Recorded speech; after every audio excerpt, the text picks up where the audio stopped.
चिन्ता सन्तानहन्तारो यदपादाम्बुजरेण स्यानां तान् निजाचार्यान् प्रणमामि मुहुर्मुहुः यदनुग्रहतो जन्तु सर्वदुःखातिगो भवेत् तमहं सर्वदा वन्दे श्रीमद्वल्लभनन्दनम् अज्ञानतिमिरान्धस्य ज्ञानाञ्जनशलाकया चक्षुरुन्मीलितं येन तस्मै श्रीगुरुवे नमः। नमामि हृदये शेषे लीलाक्षीराब्धिसायिनं लक्ष्मीसहस्रलीलाभिः सेव्यमानं कलानिधिं चतुर्भिश्च त्रिविष्टता षड्भिर्विराजते योषो पंचधा हृदये मम। भवद्भिरंशैः यदुषूपजन्यतां सयावदुर्व्याभरमीश्वरेश्वरः स्वकालशक्त्या क्षपयंस्तरेन्तु। સમજ્યા કે નહીં? હવે આ વાક્યથી લઈને પહેલા જ પુરુષે આ પૃથ્વીનો જે પૃથ્વીના હૃદયની પીડા છે તે પુરુષે સમજી લીધી છે અને એ જ્યાં સુધી પૃથ્વી ઉપર અવતાર લઈને પોતાની જે કાલ શક્તિથી અસુરોનો સંહાર કરતો જ્યાં સુધી એ વિચરણ કરશે ત્યાં સુધી તમે પણ એમના સાથે રહેવાને માટે હરેક દેવતાઓ જન્મ લો એમ જે છે તે બ્રહ્માએ કહ્યું. ધ્યાનમાં આવ્યું કે નહીં?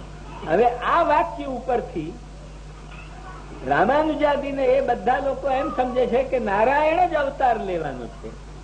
સમજ્યા કે નહીં? અને વસ્તુતા નારાયણ હું તમને તે દિવસે કહી ચુક્યો કે ગીતામાં પણ ક્ષર અક્ષર થી અતીત નારાયણને બતાવ્યો. નારાયણ એ કૃષ્ણનો જ એક તૃતીય રૂપ છે એમ કહો તો ચાલે. એક લોકવેદાતીત કૃષ્ણ, એક લોકવેદ પ્રસિદ્ધ કૃષ્ણ, એક નારાયણ રૂપ કૃષ્ણ. ધ્યાનમાં આવ્યું કે નહીં? એ કૃષ્ણનો જ એક તૃતીય રૂપ છે અલગ અને સમાન કક્ષાનો રૂપ છે. છતાં મૂળ રૂપત્વ તો જેમાં રહેશે તેમાં જ રહેશે. કેમ કે નારાયણે કૃષ્ણ રૂપ પહેલા ધારણ કર્યું એમ નથી. ભાગવત કહે છે જગૃહે પૌરુષમ રૂપમ ભગવાન. ભગવાને પુરુષ રૂપ ધારણ કર્યું, પુરુષે ભગવાન રૂપ ધારણ કર્યું એમ નથી કર્યું. સમજ્યા કે નહીં? આજે કોઈ નાટક હોય બંને પરમ અભિન્ન છે એમનો જ એક ખાસ રૂપ છે. એ અંશરૂપ નથી, એ અંશી રૂપ છે પણ મૂળ રૂપ નથી. અને અમુક ધર્મો ભગવાનમાં અને પુરુષમાં કંઈક વિલક્ષણ છે. જેમ કે ત્યાં પુરુષોત્તમસ્તુ અહમેવ યસ્માત ક્ષરમ અતીતોહમ અક્ષરાદપી ચ ઉત્તમ અતોસ્મિ લોકે વેદે ચ પ્રથિત પુરુષોત્તમ અહમ એમ કહે. સમજ્યા કે નહીં? પરંતુ ઉત્તમ પુરુષસ્તુ અન્ય યો લોકત્રયમ આવિષ્ય એને પણ ઉત્તમ પુરુષ કહે. અક્ષર અને ક્ષરથી ક્ષર અને અક્ષરથી પર કહે. ઉત્તમ પુરુષસ્તુ અન્ય એ ક્ષર અક્ષર નથી અર્થાત અંશ નથી, અંશી છે. એ વસ્તુ સૂચન ગીતા પણ કરે. અને તે આ બધું મળાવીને જો એક સમન્વય કરીને અર્થ કરો શાસ્ત્રનો તો એ નિશ્ચિત થઈ જાય છે કે પ્રથમ જે છે તે રૂપ ભગવાને પુરુષ રૂપ ધારણ કર્યું છે. એ પુરુષ રૂપ સુધી બ્રહ્માની પહોંચ હતી એટલે બિચારો ક્યાં સુધી ગયો. એને જઈને ત્યાં કહ્યું કે ભાઈ આ પૃથ્વી પીડાય છે, હવે કઈ તમે વિચાર કરો છો કે નહીં?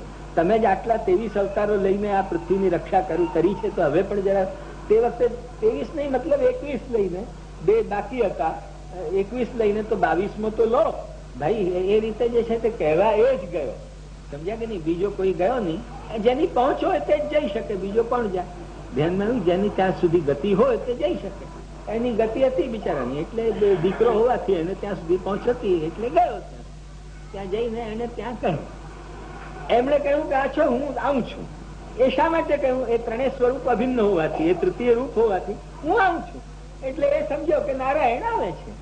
એને એ રીતે જ અનુવાદ કર્યો. હવે નારાયણ ને અભિન્ન હોવાથી હું આવું છું એ કહી શકે છે, એમાં કઈ અસંબદ્ધતા નથી. ધ્યાનમાં નથી. પણ આ શ્લોક અને આ શ્લોકનો જો સમન્વય કરવો હોય તો આપણે માનવું પડશે કે ભગવાન મૂળ રૂપ છે. એને પહેલા નારાયણ રૂપ ધારણ કર્યું, પછી પોતાના અંશાવતારો 21 લીધા, તે પછીથી 22મો અવતાર જે થયો તે પૂર્ણ રૂપ થયો. પછી પાછા 2 અંશાવતાર થયા, એક બુદ્ધ અને એક કલ્કીનો. એમ માનવો જ પડશે. ધ્યાનમાં આવ્યું કે નહીં? એના સિવાય છૂટતો નથી. નહીં તો સમન્વય નહીં થાય, કોન્ટ્રાડિક્ટરી સ્ટેટમેન્ટ થઈ જાય. આ બધી ચીજો ગંભીર વિચારવા જેવી છે ભાઈ. ગંભીર વિચારીને લોકો ભાગવતના ઉપર કહેવા તરત બેસી જાય છે, પણ સમજતા નથી કે ભાગવત વિદ્યાવતામ ભાગવતે પરીક્ષા, વિદ્યાની પરીક્ષા જ ભાગવતમાં થાય છે. ભાગવત કહેવું એટલું સરળ નથી જેટલું લોકો સમજી બેઠા છે. ભાગવત કહેવું એટલું સરળ નથી જેટલું લોકો સમજી બેઠા. બહુ કઠણ છે ભાઈ. આથી એમ સૌથી પહેલી વાત તો તને એ કરું કે પુરુષો જે છે ને એ પ્રમાણ પ્રાધાન્ય છે, જ્યારે સ્ત્રી પ્રમેય પ્રાધાન્ય છે. પુરુષની સાથે કોઈ પણ વાત કરો એ તરત પૂછે ખાતરી શું, પ્રમાણ શું. સ્ત્રીની પૂછે. સ્ત્રીમાં ભગવાને સહજ વાત્સલ્ય અને પ્રેમ મૂકેલો છે. ત્યારે પુરુષ બુદ્ધિશાળી વ્યક્તિ છે, એ તરત પૂછે પ્રમાણ શું. તો મેં આગળ 2-3 વખત શબ્દનો પ્રયોગ કર્યો કે લોક વેદાતીત કૃષ્ણ, લોક વેદ પ્રસિદ્ધ કૃષ્ણ અને શ્રી નારાયણ કૃષ્ણ. તો કોઈને વિચાર આવે કે તમે શ્રી નારાયણ ભગવાન માટે કૃષ્ણ શબ્દ વાપર્યો તો તમે કયા આધારે બોલી શક્યા? એટલા માટે ગુરુજીના વિચારો, દીક્ષિતજી મહારાજના વિચારો અહીંયા વ્યક્ત કર્યા. આપ જે બોલે તે તો પ્રમાણ બોલવાના છે કે લોક વેદાતીત કૃષ્ણ, લોક વેદ પ્રસિદ્ધ કૃષ્ણ અને શ્રી નારાયણ ભગવાન કૃષ્ણ. ત્યાં સુધી કૃષ્ણ શબ્દનો પ્રયોગ થાય, ત્રણેય સ્વરૂપ અભેદ છે. એટલા માટે દીક્ષિતજી મહારાજના વિચારો અહીંયા વ્યક્ત કર્યા કે જેથી ભવિષ્યમાં કોઈ શંકા ન ઉઠાવી શકે કે અહીંયા 3 સુધી શ્રી કૃષ્ણ શબ્દનો પ્રયોગ છે. તો મૂળ કૃષ્ણસ્તુ ભગવાન સ્વયં, જે સુખદેવજી કે જે શ્રી મહાપ્રભુજીની આજ્ઞા છે, તો મૂળ સ્વરૂપ તે ભગવાન શ્રી કૃષ્ણ લોક વેદાતીત સ્વરૂપ છે. અને આપમાંથી સમાન સ્વરૂપ જે પ્રગટ થયા તે શ્રી નારાયણ ભગવાન, આપને ઉત્તમ પુરુષ પણ કહેવામાં આવે છે શ્રી નારાયણ ભગવાનને. એટલે આ બંને અભિન્ન સ્વરૂપ છે. એક વાત તને બીજી સમજાવી દઉં.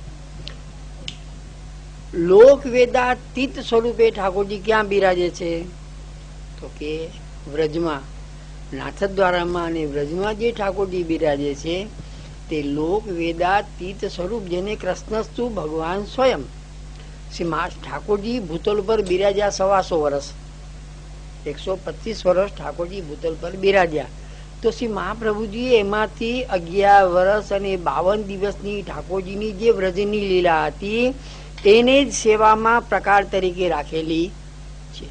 બાકીનું ઠાકોરજીની જે દ્વારકા લીલા છે એ સેવામાં આપે લીધી નથી. કેમ? કારણ કે મૂળ સ્વરૂપ એ વ્રજમાં બિરાજે છે, લોક વેદાતીત સ્વરૂપ એનું પ્રાધાન્ય છે. અને બીજું એનાથી વિશેષ ભગવાનની સંપૂર્ણ ભક્ત વશ્યતા કેવળ વ્રજમાં જ છે. પોતાના ભક્તને કેમ સુખ થાય એવી કેવળ ભાવના ઠાકોરજીએ વ્રજમાં રાખી છે. મર્યાદાને ગૌણ ગણી છે. ભક્તના સુખને અહમ ભક્ત પરાધીન. તો અહીંયા ભક્તના સુખનું પ્રાધાન્ય ભગવાને વધારે બતાવ્યું છે. અને ઠાકોર શ્રી મહાપ્રભુજીએ 11 વર્ષ અને 52 દિવસની જે વ્રજની લીલા છે એને સેવામાં વણી લીધી છે. મંગળાથી લઈને શયન પર્યંતની લીલા, રક્ષાબંધનની લીલા, હિંડોળાની લીલા, સાંજીની લીલા, ફૂલમંડીલની લીલા, આ લીલા બધી વ્રજમાં જે ઠાકોરજીએ કરી. અને જે સુખ ઠાકોરજી ગોલોક ધામમાં ગોપીજનો પાસેથી ભોગવે છે, આ બંનેનો સમન્વય તે વૈષ્ણવ સંપ્રદાય, તે પુષ્ટિ માર્ગ. એ રીતે એ લોકવેદ પ્રસિદ્ધ સ્વરૂપ તો કે દ્વારકા લીલા. દ્વારકા લીલાની ઠાકોરજીના જે સ્વરૂપો ભૂતલ પર બિરાજે છે, ક્યાં ક્યાં? દ્વારકામાં બિરાજે છે ઠાકોરજી, ડાકોરમાં બિરાજે છે, પંઢરપુરમાં બિરાજે છે. આ બધી લોકવેદ પ્રસિદ્ધ સ્વરૂપ મર્યાદા સહ પ્રેમ એ રીતે ઠાકોરજીએ વ્યક્ત કર્યો છે. તે આ બધા લોકવેદ પ્રસિદ્ધના સ્વરૂપો, રણછોડ રણછોડ રણછોડાઈજી જે કહીએ છીએ એ બધા લોકવેદ પ્રસિદ્ધ સ્વરૂપ. ડાકોરમાં બિરાજતા દ્વારકાધીશજી, દ્વારકામાં બિરાજતા દ્વારકાધીશજી, પંઢરપુરમાં વિઠોબાજે બિરાજે છે એ પણ દ્વારકા લીલાનું સ્વરૂપ છે આપણું. આ બધા દ્વારકા લીલાના સ્વરૂપ છે, જેમાં મર્યાદા સાથે પુષ્ટિ છે. મર્યાદા કેવળ નથી, પુષ્ટિ પણ છે, પરંતુ મર્યાદા સાથે પુષ્ટિ છે. અને આ બે બાદ કરતા શ્રી નારાયણ ભગવાનનું મંદિર તો માધવબાગમાં, નારાયણ ભગવાન બિરાજે છે, એટલે આપનું પણ સ્વતંત્ર મંદિર થયું, બરાબર. એના પછી શું નારાયણ ભગવાનમાંથી અક્ષર બ્રહ્મનું પ્રાગટ્ય છે. તો તે અક્ષર બ્રહ્મ ક્યાં આગળ તને જો ખ્યાલ હોય તો સ્વામિનારાયણ સંપ્રદાયના જેટલા મંદિર છે એને અક્ષરધામ શબ્દ વપરાય છે. ખ્યાલ આવે તને? સ્વામિનારાયણ સંપ્રદાયના જેટલા મંદિરો છે એમાં અક્ષરધામ શબ્દ વપરાય છે. એ શું બતાવે છે કે અક્ષર બ્રહ્મના આ જે સ્વામિનારાયણ સંપ્રદાયના જે બધા મંદિરો છે એ બધા અક્ષરધામ એટલે અક્ષર બ્રહ્મ સ્વરૂપ ત્યાં બિરાજે છે. આ રીતે 4 ભેદ થયા. અચ્છા, હવે શ્રી નારાયણ ભગવાનની વાત નીકળી છે તો એને આગળ કહી દઉં. ગુરુજી આજ્ઞા કરે છે કે નારાયણ ભગવાનના 6 સ્વરૂપ છે એમ શાસ્ત્ર કહે છે. નારાયણ ભગવાનના 6 સ્વરૂપ કયા છે? શ્રી લક્ષ્મીનારાયણ, શ્રી બદ્રીનારાયણ, શ્રી સત્યનારાયણ, શ્રી નરનારાયણ અને શ્રી અગ્નિનારાયણ. આ નારાયણ ભગવાનના 6 સ્વરૂપ છે. 6 સ્વરૂપ છે એમ ગુરુજી આજ્ઞા કરે છે. આ 6 સ્વરૂપના નામ હું તને કહું છું, એ ગુરુજીએ ઉલ્લેખ નથી કર્યો. અચ્છા, ભગવાનમાં 6 ધર્મ છે. ભગ એટલે 6 ધર્મ અને વાન એટલે ધારણ કરનાર. 6 ધર્મને ધારણ કરે તે ભગવાન. તો 6 ધર્મ કયા કયા? ઐશ્વર્ય, વીર્ય, યશ, શ્રી, જ્ઞાન અને વૈરાગ્ય. આ 6 ધર્મ જે ધારણ કરી શકે તે ભગવાન, એ પણ અનંત ધારણ કરી શકે. આ બધા ધર્મ તો આપણામાં છે, પણ આપણામાં બિંદુ સમાન આ બધા ધર્મ છે. ઐશ્વર્ય, વીર્ય, યશ, શ્રી, જ્ઞાન ને વૈરાગ્ય જે ધર્મ છે એ બધા આપણામાં બી ખરા, કારણ કે આપણે એના તો અંશ છીએ. દરિયો આટલો મોટો છે, દરિયામાંથી એક ગ્લાસ ભરીને પાણી તમે કિનારા ઉપર મૂકો, જે ધર્મ દરિયામાં છે એ ધર્મ ગ્લાસમાં રહેવાના જ છે.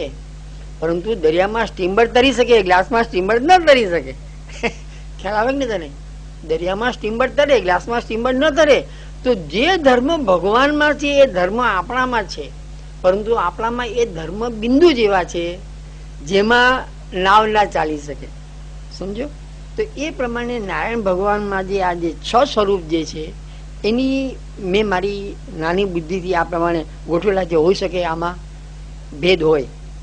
શ્રી નારાયણ ભગવાનમાં સૂર્યનારાયણ સ્વરૂપ જે છે, સૂર્યનારાયણ સ્વરૂપ છે એ ભગવાનનું વીર્ય સ્વરૂપ.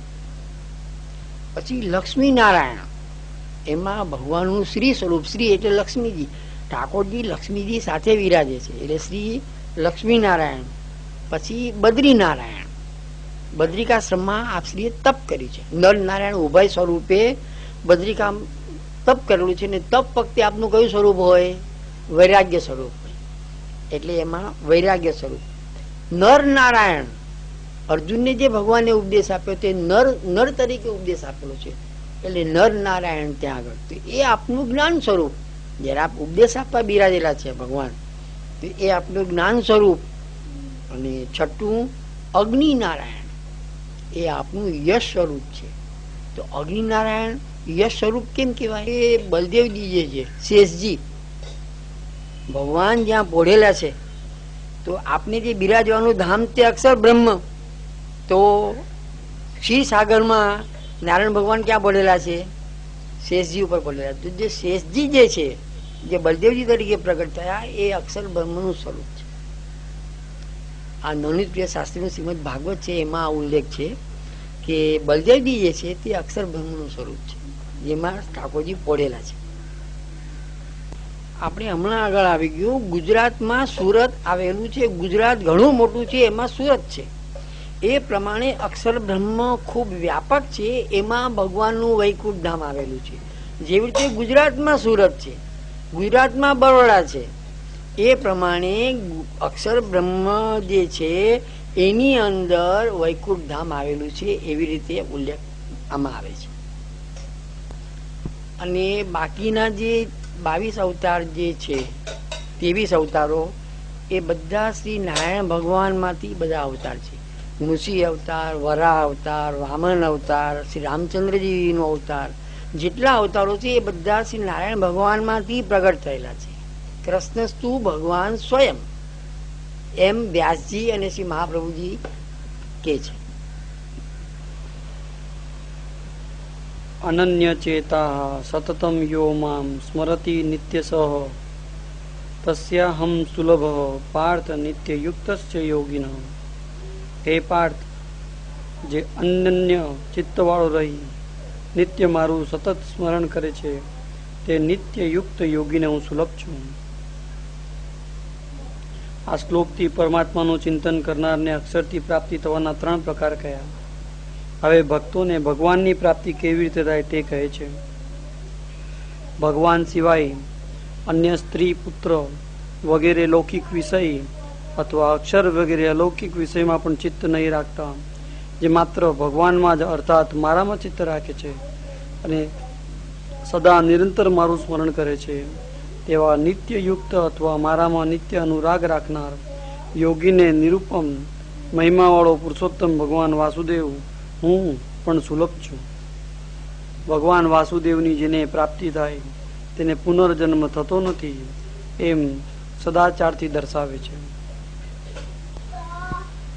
મામુપેત્ય પુનર્જન્મ દુઃખાલયમ શાશ્વતમ નાપ્નુવંતી મહાત્મન સંસિદ્ધિમ પરમામ ગતા. પરમ સંસિદ્ધિને પામેલા મહાત્માઓને મને પ્રાપ્ત કર્યા પછી દુઃખના સ્થાનરૂપ અનિત્ય પુનર્જન્મ થતો નથી. ભગવાનના ભક્તો અને અન્ય દેવતાઓના ઉપાસકોમાં આ મુખ્ય ભેદ છે. ભગવાનના ભક્તોને ભગવાનની પ્રાપ્તિ થાય છે અને ત્યાર પછી તેમને પુનર્જન્મ થતો નથી. અન્ય સર્વને પુનર્જન્મ થાય છે એમ કહે છે. બીજા દેવના ભક્તો અને ભગવાનના ભક્તમાં ભેદ શું અહીંયા એ બતાવવામાં આવે છે કે સંપ્રદાયની રીત પ્રમાણે, ગુરુની આજ્ઞા પ્રમાણે સેવા હોય. અનન્ય રીતે જો ભક્તિ થતી હોય, અનન્યનો મતલબ અહીંયા એમ બતાવવામાં આવે છે કે આ જગતમાંથી પણ જેનું મન હટી ગયું છે, આ જગતના સુખ વૈભવમાં જેનું મન નથી, જે સેવામય અને ભગવાનમય થયેલા છે, એવા લોકો આ પૃથ્વી ઉપર પાછા આવતા નથી. અન્ય દેવનું જે ભજન કરે છે, અન્ય દેવની સેવા કરે છે, એ લોકો પોતાનું ફળ ભોગવ્યા પછી પાછા ભૂતલ ઉપર આવે છે.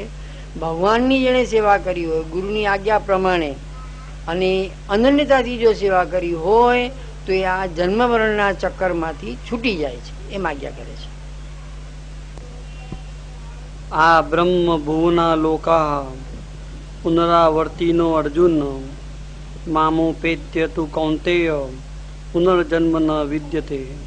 હે અર્જુન, બ્રહ્મલોક પર્યંત સર્વ લોકોની પુનરાવૃત્તિ થાય છે, પરંતુ હે કૌંતેય, મને પ્રાપ્ત કર્યા પછી પુનર્જન્મ થતો નથી. બ્રહ્મ ભુવન સુધીના સર્વ લોકોને પુનર્જન્મ થાય છે, પરંતુ જે મને પ્રાપ્ત કરે છે તેમને પુનર્જન્મ થતો નથી. આ વાત નિશ્ચિંત છે, એમાં કાંઈ સંશય નથી એમ દર્શાવવા પુનઃ કહેલ છે. સહસ્ત્ર યુગ પર્યંત મહર્ય બ્રહ્મણો વિદુહ રાત્રિમ યુગ સહસ્ત્રામ તામ તેહો રાત્ર વિદો જના. જેહો સહસ્ત્ર મહાયુગ સુધીનો બ્રહ્માનો દિવસ તે સહસ્ત્ર મહાયુગની રાત્રિ જાણે છે, તેઓ અહોરાત્રને જાણનાર છે. બ્રહ્મ ભુવન સુધીના લોકોની પુનરાવૃત્તિ કેમ થાય એવી શંકા થાય તે દૂર કરવા બ્રહ્માના દિવસ તથા રાત્રિનું પરિમાણ કહે છે. મનુષ્યના 4,32,000 વર્ષનો કલયુગ છે, તેથી બમણો દ્વાપર યુગ, 3 ગણો ત્રેતાયુગ ને 4 ગણો કૃતયુગ છે. તેથી 4 યુગ મળીને મનુષ્યના 43,20,000 વર્ષ થાય છે, તેને મહાયુગ કહેવાય છે. આવા 1,000 મહાયુગનો બ્રહ્માનો દિવસ અને તેટલી જ બ્રહ્માની રાત્રિ છે. રાત્રિ દિવસ મળી 1 દિવસ થયો. એ પ્રમાણે દિવસ ગણી 100 વર્ષનું બ્રહ્માનું આયુષ્ય પૂરું થતાં બ્રહ્માનો પણ લય થાય છે. ત્યારે બ્રહ્મલોક પ્રાપ્ત કરનારનો લય થઈ જાય એમ આશ્ચર્ય શું? આ શ્લોકથી આરંભી 22ના શ્લોક સુધીમાં અનુસંધાનમાં બ્રહ્મસૂત્ર અણુભાષ્યમાં કહેલું છે. એક કલ્પ કોને કહેવાય છે? કલ્પ શબ્દનો હમણાં પ્રયોગ આવ્યો તો કલ્પ કોને કહેવાય છે? તો કે 20 લાખ વર્ષનો સતયુગ, 12 લાખ વર્ષનો ત્રેતા, 8 લાખ વર્ષનો દ્વાપર અને 4 લાખ વર્ષનો કલી, આમ મળીને 44 લાખ વર્ષ થાય. એને એક યુગ કહેવામાં આવે છે. એને એક યુગ કહેવામાં આવે છે. એને એક ચોકડી કહેવામાં આવે છે. 44 લાખ વર્ષ થાય એને એક ચોકડી કહેવામાં આવે છે. અને એવી 71 ચોકડી થાય એટલે 71 વખત સતયુગ આવે, એ તો 71 વખત દ્વાપર આવે, કલયુગ આવે, ત્રેતા આવે, બધું 71 વખત આવે. તો એવી 71 વખત ચોકડી થાય એને એક મન્વંતર કહેવાય. અને એવા 14 મન્વંતર થાય ત્યારે એને એક કલ્પ કહેવામાં આવે છે. ફરીથી સમજાવું, તને ખ્યાલ નહીં આવે. 44 લાખ વર્ષનું એક ચોકડી કહેવાય. 44 લાખ વર્ષમાં 20 લાખ વર્ષનો સતયુગ આવે, 12 લાખ વર્ષનો દ્વાપર આવે, 8 લાખ વર્ષનો ત્રેતા આવે અને 4 લાખ વર્ષનો કલયુગ આવે. આમ મળીને 44 લાખ વર્ષ થાય. 44 લાખ વર્ષને એક ચોકડી કહેવામાં આવે. અને એવી 71 ચોકડી જયારે મળે ત્યારે એક મન્વંતર કહેવાય. અને એવા 14 મન્વંતર ભેગા થાય ત્યારે એક કલ્પ કહેવાય. અને એક કલ્પ એ બ્રહ્માજીનો એક દિવસ કહેવાય છે. સમજો? આવી રીતે રાત્રિ થાય તો બ્રહ્માજીના પણ આવી રીતે ગણતરી કર્યા પછી પણ આપનું પણ આયુષ્ય નક્કી થયેલું છે. બ્રહ્માજીને બી 100 વર્ષ પૂરા થશે એટલે બ્રહ્માજીને અજન્મા ન કહેવાય. બ્રહ્માજીનો પણ જન્મ થયેલો છે એનો મતલબ એવો થયો. સમજો? આને એક કલ્પ કહેવામાં આવે છે.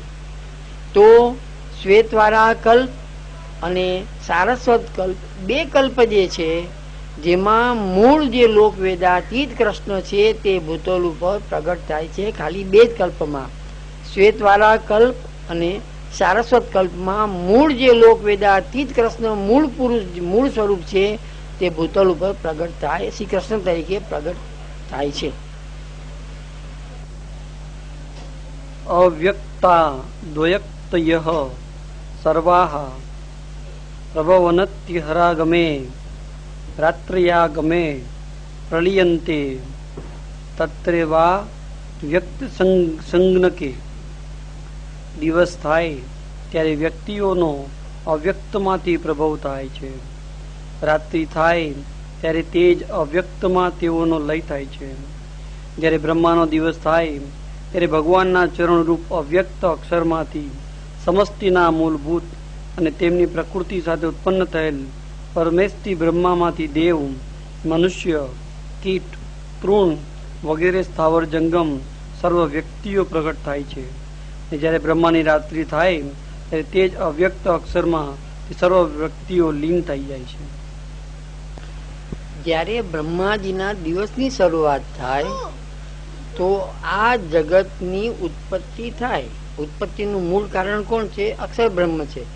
તો અક્ષર બ્રહ્મમાંથી આ સંપૂર્ણ સૃષ્ટિની ધીરે ધીરે ઉત્પત્તિ થાય. અને જ્યારે બ્રહ્માજીની રાત્રિ આવે ત્યારે એ જ આ જગત પાછું ધીરે ધીરે અક્ષર બ્રહ્મમાં લીન થઈ જાય. તો આ જગતના સર્જનનું કારણ પણ અક્ષર બ્રહ્મ છે અને લયનું કારણ પણ અક્ષર બ્રહ્મ છે. ભગવાન આજ્ઞા કરે છે કે અક્ષર બ્રહ્મ, હું અક્ષર બ્રહ્મ રૂપે જગતનું સર્જન કરું છું અને અક્ષર બ્રહ્મ રૂપે જગત પાછું મારામાં લીન થાય છે, અક્ષર બ્રહ્મમાં લીન થાય છે, એમ ભગવાન આજ્ઞા કરે છે. ભૂતગ્રામ સ એવાય ભૂત્વા ભૂત્વા પ્રલીયતે રાત્રયાગમે વશઃ પાર્થ પ્રભવત્યહરાગમે. હે પાર્થ, તેજ આ ભૂતોનો સમૂહ પ્રગટ થઈ જઈ રાત્રિ થાય ત્યારે પરવશ હોય લીન થાય છે, દિવસ થાય ત્યારે પ્રગટ થાય છે. આ જ ભૂતોનો સમૂહ પ્રકૃતિના ગુણોને પરવશ હોવાથી જ્યારે જ્યારે બ્રહ્માનો દિવસ થાય ત્યારે ત્યારે પ્રગટ થાય છે, જ્યારે જ્યારે બ્રહ્માની રાત્રિ થાય ત્યારે ત્યારે તે લય પામે છે. પરસ્તસ્માતુ ભાવોન્યો વ્યક્તો વ્યક્તાત સનાતન યહ સ સર્વેષુ ભૂતેષુ નશ્યત્સુ ન વિનશ્યતિ. પણ તે વ્યક્તિથી પર અન્ય સનાતન અવ્યક્ત ભાવ છે જે સર્વ ભૂતોનો નાશ થવા છતાં નાશ પામતો નથી. વારંવાર વ્યક્ત અથવા પ્રગટ થતો હોવાથી આને વ્યક્ત ભાવ કહ્યો. તેમાં બ્રહ્મલોક પર્યંત સર્વ લોકોનો સમાવેશ થાય છે. આ ભાવ ક્ષર છે કારણ કે તેનો વારંવાર લય થાય છે. આ વ્યક્ત ક્ષર ભાવથી પર અથવા ગુણાતીત અન્ય સનાતન અવ્યક્ત ભાવ છે. સર્વભૂતોનો નાશ થવા છતાં ગુણાતીત અવ્યક્ત ભાવનો નાશ થતો નથી. આ અવ્યક્ત ભાવ સનાતન હોવાથી અનાદિ સિદ્ધ છે. પર એટલે ગુણાતીત અથવા સર્વોત્તમ છે. સર્વભૂતોનો નાશ થવા છતાં આ સર્વોત્તમ ભાવમાં કોઈ પ્રકારનો વિકાર થતો નથી. આ અધ્યાયનું નામ જ અક્ષર બ્રહ્મ યોગ છે. તો અક્ષર બ્રહ્મની વાત ચાલે છે અહીંયા કે સૃષ્ટિનું સર્જન થવું અને એનો પાછો લય થવો, એમાં અક્ષર બ્રહ્મમાં કોઈ જાતની ન્યૂનતા આવતી નથી. જેમ ભગવાનમાં કોઈ ન્યૂનતા નથી એ પ્રમાણે અક્ષર બ્રહ્મમાં પણ કોઈ ન્યૂનતા આવતી નથી. વ્યક્તિ મરી જાય એટલે એનો ભાવ નષ્ટ થઈ જાય. વ્યક્તિ જીવતો હોય ત્યાં સુધી એના દિલમાં ભાવો હોય. ખાવું છે, પીવું છે, હરવું છે, ફરવું છે, કોઈ પણ પ્રકારના ભાવ હોય. એ બધા ભાવો ક્યાં સુધી? વ્યક્તિ જીવે છે ત્યાં સુધી એનામાં ભાવ છે. તો આ સૃષ્ટિ છે ત્યાં સુધી સૃષ્ટિને પોતપોતાના ભાવો છે. પશુ પંખી જીવ જંતુ બધાને પોતપોતાના ભાવ છે. પરંતુ સૃષ્ટિનો લય થયા પછી અક્ષર બ્રહ્મના ભાવમાં કોઈ પ્રકારની ન્યૂનતા આવતી નથી.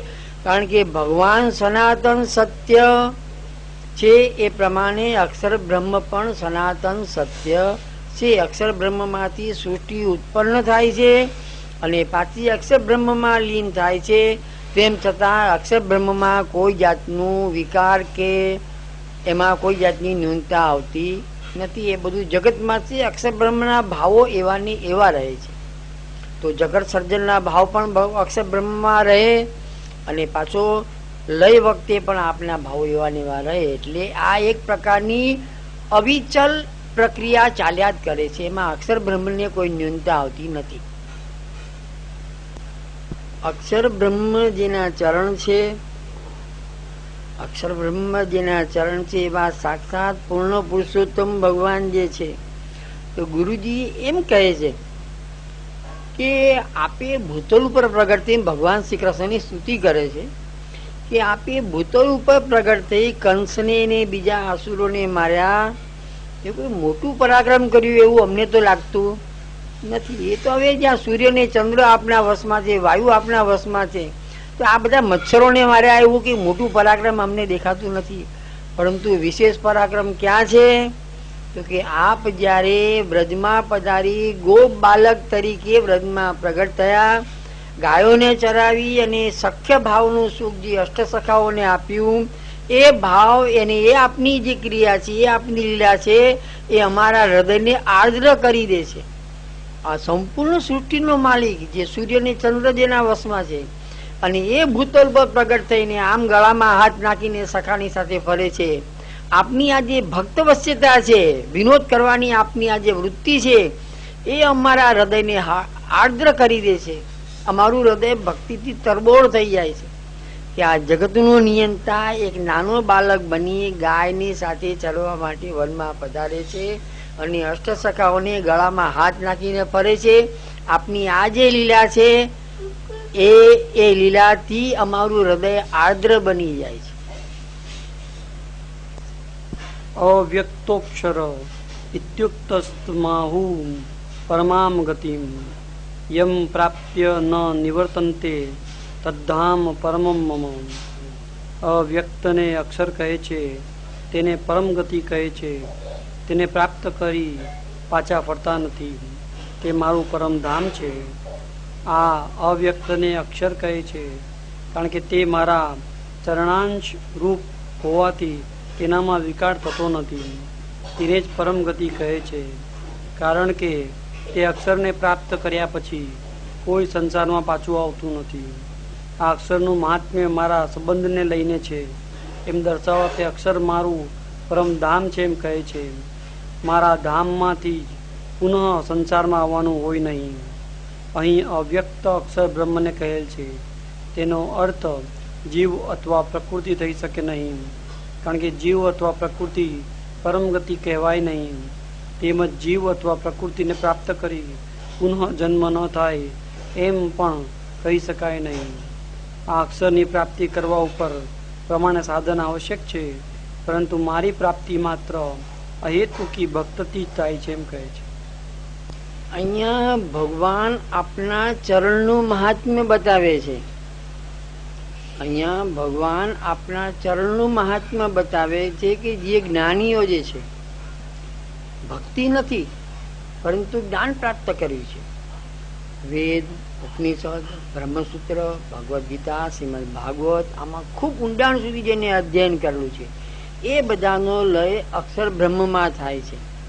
અને અક્ષર બ્રહ્મ મારું ચરણ છે, તો એકવાર જે મારા ચરણ પ્રાપ્ત કરે છે એ ભૂતળ ઉપર પાછા આવતા નથી. આપ આપના ચરણનું પ્રાધાન્ય બતાવે છે કે જે અક્ષર જે એકવાર મારા ચરણને પકડી લે છે, મતલબ આ લોકો જે પોતાનું કર્મ દ્વારા જે અક્ષર બ્રહ્મને પ્રાપ્ત કરે છે એ જન્મ મરણના ચક્કરમાંથી એ લોકો પણ છૂટી જાય છે. કેમ? તો કે અક્ષર બ્રહ્મ મારા ચરણ છે. તો સચ્ચિદાનંદ જે કહેવામાં આવે છે, તો ભગવાનમાં સત અનંત છે, ચિત અનંત છે, આનંદ અનંત છે. અક્ષર બ્રહ્મમાં સત અનંત છે, ચિત અનંત છે, આનંદ મર્યાદામાં છે. એટલા માટે અક્ષર બ્રહ્મને ગણિતાનંદ કહેવાય અને ભગવાનને અગણિતાનંદ એટલા માટે કહેવાય છે.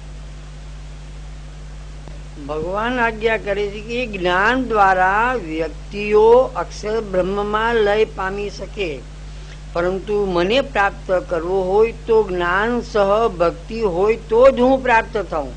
એકવાર જ્ઞાનમાં થોડી ન્યૂનતા હશે તો ચાલશે, ભક્તિમાં ન્યૂનતા નહીં ચાલે. મને પ્રાપ્ત કરવા માટે ભક્તિ એક જ, મારી પોતાની ભક્તિ અનન્ય રીતે એ જ મારા સુધી લાવી શકશે.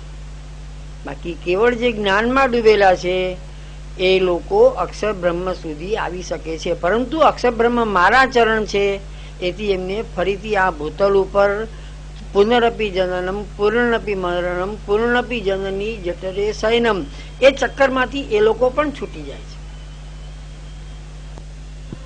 પુરુષ સપરઃ પાર્થ ભક્ત્યા લભ્ય સત્વનન્યયા યસ્યાંત સ્થાની ભૂતાની યેન સર્વમિદં તતમ. હે પાર્થ, અનન્ય ભક્તિથી અલભ્ય પુરુષ પર છે, તેની અંદર ભૂતો રહેલા છે, તેનાથી આ સર્વ વ્યાપેલું છે. તે અક્ષર જેનું ધામ છે તે પર પુરુષ અનન્ય ભક્તિથી પ્રાપ્ય છે. તેથી જ્ઞાનીઓને માત્ર અક્ષરની જ પ્રાપ્તિ થાય છે, પણ પર પુરુષની પ્રાપ્તિ થતી નથી. માત્ર અનન્ય ભક્તોને જ પર પુરુષ પ્રાપ્ત થાય છે. આ પર પુરુષનું લક્ષણ કહે છે તે પર પુરુષની અંદર સર્વભૂતો રહેલા છે. અક્ષર સહિત સર્વભૂતો તેની અંદર રહેલા છે. આ મુદક્ષણ પ્રસંગમાં સિદ્ધ થયેલું છે. વળી તે પર પુરુષથી આ સર્વ વ્યાપેલ રહેલું છે. હું તે પર પુરુષ છું, પરિચ્છિન્ન દેખાઉં છું, છતાં આ સર્વ વ્યાપી રહેલો છું. તે દામોદર લીલાથી સિદ્ધ થયેલું છે. ભાઈ ઠાકોરજી જયારે માટી આરોગ્યા ત્યારે ગ્વાલબાલે ફરિયાદ કરી કે મૈયા લાલાને માટી ખાઈ. એટલે યશોદાજી ઠાકોરજી પાસે આવે છે અને પૂછે કે લાલા માટી ખાઈ? તો કે નહીં મૈયા, મેને માટી નહીં ખાઈ. તો કે તેરા મુંહ દિખા. ત્યારે ઠાકોરજીએ આપનું મુખારવિંદ જે ખોલ્યું એમાં આખા બ્રહ્માંડના દર્શન યશોદાજીને ઠાકોરજીએ કરાવ્યા. એમાં સૂર્યને જોયો, ચંદ્રને જોયો, પૃથ્વી જોઈ, બધા તારામંડળ જોયા, આખું બ્રહ્માંડ જોયું, વ્રજ જોયું, ગોકુળ જોયું. યશોદાજીએ પોતાને પણ અંદર જોયા. તો અહીંયા એમ કહેવામાં આવે છે કે આ ભગવાન કેવા છે તો કે અક્ષર બ્રહ્મ સહિત ઇતર દેવો બધું જેની અંદર રહેલું છે તે પરબ્રહ્મ પરમાત્મા. અને એ પરબ્રહ્મ પરમાત્મા કેવળ આપની અનન્ય પ્રકારની ભક્તિથી જ પ્રાપ્ત થાય છે. અક્ષર બ્રહ્મ પણ આપના સિંગમાં આવી જાય છે. અક્ષર બ્રહ્મને ભગવાનના ચરણમાં સ્થાન છે. તો સંપૂર્ણ સૃષ્ટિ જે આખું બ્રહ્માંડ ભગવાને પોતાના મુખારવિંદમાં બતલાવેલું તે પરબ્રહ્મ પરમાત્મા પૂર્ણ પુરુષોત્તમ સચ્ચિદાનંદ જે સ્વરૂપ જે છે તે આ સ્વરૂપ છે. હવે સત, ચિત અને આનંદ.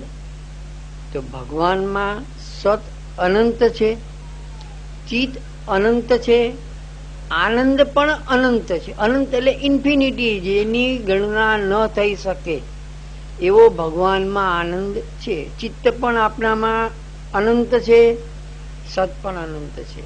જ્યારે અક્ષર બ્રહ્મની વાત આવે છે તો અક્ષર બ્રહ્મમાં સત એ પણ અનંત છે, ચિત્ત એટલે ચેતન તત્વ એ પણ આપણામાં અનંત છે, પરંતુ આનંદમાં ગણિતાનંદ. અક્ષર બ્રહ્મમાં આનંદની ગણના થઈ શકે છે. લોકવેદાતીત કૃષ્ણ, લોકવેદ પ્રસિદ્ધ કૃષ્ણ અને શ્રી નારાયણ ભગવાનના આનંદની ગણના થઈ શકતી નથી, એટલે આપને અગણિત આનંદ કહેવામાં આવે છે. તો હવે આ આનંદ શું અને ગણિતાનંદ શું? આનંદ કોને કહેવાય ને ગણિતાનંદ કોને કહેવાય? આનંદ કોને કહેશો? તો વેદે એનો હિસાબ કરે છે. વેદ એટલે શ્રુતિઓ, એ વેદે એનો હિસાબ કરેલો છે કે આનંદ કોને કહેવાય, એક આનંદ કોને કહેવાય. હવે એક વાત તને સમજાવું કે 1 કિલો વજન એક લીધું, એને આપણી ગવર્મેન્ટે મંજૂર રાખ્યું કે આપણે આને 1 કિલો કહેશું. એક કાલ્પનિક વજન છે. ભગવાને તો નથી કીધું તમે આને 1 કિલો કહેજો, આપણે મનથી નક્કી કર્યું આપણી સરકારે, ગવર્મેન્ટે, કે આને 1 કિલો વજન તમારે કેવું.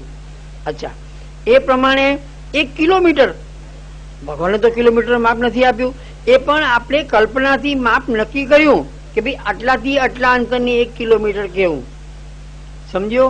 તો આ 1 કિલોગ્રામ અથવા તો 1 કિલોમીટર, આ બધું શું છે? આપણે આપણી કલ્પનાથી એક યુનિટ, એકમ નક્કી કર્યું. પછી 5 કિલો એટલે 1 કિલો ને 5 ગુણો, અથવા તો 1 કિલો કરતા 5 ગણું વજન વધારે તેને 5 કિલો કહેવાય. 1 કિલો કરતા 10 કિલો વજન 10 ગણું વધારે એને 10 કિલો કહેવાય. આ 1 કિલોમીટર છે, એવા 10 કિલોમીટર ભેગા કરો એટલે 10 કિલોમીટર થાય. 100 ભેગા કરો એટલે 100 કિલોમીટર થાય. પરંતુ જે 1 કિલોમીટરની 1 કિલો અને 1 કિલોમીટર એ વજન આપણે કલ્પનાથી નક્કી કર્યું, એને ઇંગ્લિશમાં યુનિટ કહેવામાં આવે છે. 1 યુનિટ કલ્પનાથી નક્કી કર્યું કે ભાઈ આપણે આને 1 કિલો વજન કહેવાનું, બધાએ મંજૂર કર્યું. ભારત સરકારે મંજૂર કર્યું અને ભારત સરકારમાં રહેવા વાળા બધાએ મંજૂર કર્યું કે આપણે આને 1 કિલો કહેશું. પછી નીચે જઈને આપણે શાક માગીએ કે મને 1 કિલો બટાકા આપ, એટલે ગવર્મેન્ટનું માન્ય કરેલો 1 કિલો મૂકી અને આપણને બટાકા આપણે મંજૂર કરી લીધું કે એને મને 1 કિલો બટાકા આપ્યા. તો વેદ આનંદની ગણના કરે છે કે એક આનંદ કોને કહેવાય, એક યુનિટ કોને કહેવાય આનંદનો. એના માટે વેદે ગણના કરી છે કે એક આનંદ કોને કહેશું? તો કે સૌથી પહેલું એક આનંદ માટે વ્યક્તિનું મન સાધુ જેવું હોવું જોઈએ. સાધુ જેવું મન એટલે શું? ભગવા કપડા પહેરે એને સાધુ ન કહેવાય. એનું મન સાધુ જેવું હોવું જોઈએ. સરળ, નિખાલસ, પરોપકારી જે મન છે એના મનને સાધુનું મન કહેવાય. સમજો? કોઈ પણ એક વ્યક્તિ હોય જેનું મન સરળ છે, નિખાલસ છે, પરોપકારી છે, આવાના મનનું જે મન છે એને સાધુ તુલ્ય મન કહેવાય. પછી એ વ્યક્તિ યુવાન પણ હોવો જોઈએ. 100 વર્ષનો બુઢો હોય ને રોગથી ભરેલો હોય એ ના ચાલે. એ વ્યક્તિ પાછો યુવાન પણ હોવો જોઈએ. ત્રીજું, એ વિદ્વાન પણ હોવો જોઈએ. એને શાસ્ત્રનું જ્ઞાન હોવું જોઈએ એ વ્યક્તિને. અને પછી એ વ્યક્તિ આશાવાદી હોવો જોઈએ. નિરાશાવાદી ન ચાલે, મારાથી થશે નહીં ને આ મારાથી થાય નહીં ને કે હું કાલે કરીશ ને અરે હમણાં જ જઉં છું ન શું થાય, અને આશાવાદી વ્યક્તિ કહેવાય. તો એ વ્યક્તિ પાછો આશાવાદી પણ હોવો જોઈએ, પછી દ્રઢ મનોબળ હોવું જોઈએ. એનું મનથી એક સંકલ્પ કરે કે મારે આ કામ કરવું જ છે એટલે કરીને જ રે, એવો દ્રઢ મનોબળ વાળો હોવો જોઈએ વ્યક્તિ. પછી બળવાન હોવો જોઈએ, એનામાં બળ હોવું જોઈએ, ભીમ જેવું શરીર જોઈએ, કુસ્તીબાજ શરીર જોઈએ, બળ એનામાં હોવું જોઈએ. અને પછી ધન ધાન્ય સહિત પૃથ્વીનો માલિક હોવો જોઈએ. એનું રાજ્ય ધન ધાન્યથી ભરેલું હોવું જોઈએ. દુકાળ પડેલો હોય તો એમ એ વ્યક્તિના મનમાં આનંદ ન રહે. હાંડલા કુસ્તી કરતા હોય તો મનમાં આનંદ આવે ના આવે. એ વ્યક્તિનું એનું પૃથ્વી એટલે એનું રાજ્ય ધન ધાન્યથી ભરેલું હોવું જોઈએ. આવી જે વ્યક્તિ હોય અને એ પોતે જે આનંદનો અનુભવ કરે, જે સંતોષનો અનુભવ કરે, વેદ કહે છે કે આને એક આનંદ ગણો. જેવી રીતે 1 કિલો ગણ્યું, 1 યુનિટ નક્કી કર્યું, એ પ્રમાણે એક આનંદ કોને કહેવાય કે એક જ વ્યક્તિમાં જે આટલી બધી વસ્તુઓ હોય એના આનંદને, એના સંતોષને એક આનંદ ગણો. આ એકમ મૂક્યો. કયા કયા ફરતી તને કહું. સાધુ હોવો જોઈએ, સાધુ જેવું મન હોવું જોઈએ, યુવાન હોવો જોઈએ, વિદ્વાન હોવો જોઈએ, આશાવાદી હોવો જોઈએ, દ્રઢ મનોબળ જોઈએ, બળવાન જોઈએ, અને ધન ધાન્ય સહિત પોતાના રાજ્યનો માલિક હોવો જોઈએ. આવી જે વ્યક્તિ હોય એના હૃદયમાં જે સંતોષ પોતે અનુભવે, જે આનંદ અનુભવે, વેદ કે છે કે આને એક આનંદ કહો. આ યુનિટ વેદે મૂક્યો. આને એક આનંદ કહેવાય. આને એક આનંદ કહેવાય. અચ્છા, હવે આના હૃદયમાં જે એક આનંદ છે, તો જયારે એના કરતા 100 ગણો આનંદ કોને મળે? આવો જે વ્યક્તિ જેનામાં એક આનંદ કીધો, એના કરતા 100 ગણો આનંદનો અનુભવ કોણ કરી શકે? તો કે આ જગતના સંગીતકારો. એ પોતાના સ્વરમાં જયારે તલ્લીન થયેલા હોય, સંગીતકાર જયારે પોતાના આનંદમાં તલ્લીન હોય, જેના પેલા ધ્રુપદમાં ગાય, વિલંબિત તાલમાં ગાય ને છેલ્લે ત્રિતાલમાં ગાય, એકદમ જયારે આનંદમાં આવી ગયો ને આરોહી અવરોટીને પલટા લેતો હોય ને સારંગી વાગતી હોય ને તબલા વાગતા હોય ને પોતે આંખ મસ્ત રાખીને જે ગાતો હોય, છેલ્લે ઘડીએ જયારે રાગની પકડ મજબૂત આવી ગયો હોય, એ વખતે એના મનમાં જે આનંદ હોય એ આ વ્યક્તિ કરતા 100 ગણા આનંદનો અનુભવ કરે. અને એ જે આનંદનો અનુભવ કરે છે આને આ વ્યક્તિને મનુષ્ય ગંધર્વ કહેવાય. એમાં અત્યારના નામ કોના આપીએ? પંડિત જસરાજ, ભીમસેન જોશી, ઓમકારનાથ ઠાકુર હમણાં ગુજરી ગયા, એવા ઘણા બધા છે. સંગીતકારોનો કોઈ ટોટો નથી, પરંતુ આ બધાને મનુષ્ય ગંધર્વ કહેવાય. તો એના કરતા 100 ગણા આનંદનો અનુભવ કોણ કરી શકે? તો કે દેવોના ગંધર્વો. દેવની સભામાં બેસીને જે ગાયન કરતા હોય ને દેવોને પ્રસન્ન કરતા હોય, એ પણ જયારે પોતાના સ્વરમાં તલ્લીન હોય અને એ જયારે ગાયન કરે તો એ આ મનુષ્ય ગંધર્વ કરતા 100 ગણા આનંદનો અનુભવ કરી શકે. અચ્છા, દેવ ગંધર્વ કરતા 100 ગણા આનંદનો અનુભવ પિતૃલોકો કરી શકે. પિતૃલોક કોને કહેવાય? કે જયારે કોઈ ઉત્તમ જીવ હોય, ઉત્તમ કર્મ કરી અને એ જયારે ગુજરી જાય અને પછી એની શ્રાદ્ધાદિક બધી ક્રિયાઓ પૂરી થઈ જાય તો એનો આત્મા પિતૃલોકમાં ગયો એમ કહેવામાં આવે છે. તો દેવ ગંધર્વ કરતા 100 ગણો આનંદનો અનુભવ તે પિતૃલોક કરે. જે પિતૃઓ જે લોકમાં ગયા હોય આના કરતા 100 ગણા આનંદનો અનુભવ કરે. એના કરતા 100 ગણા આનંદનો અનુભવ આજાન જાન નામના દેવો કરે છે. આજાન જાન નામના દેવો છે એ આ પિતૃઓ કરતા 100 ગણા આનંદનો અનુભવ કરે.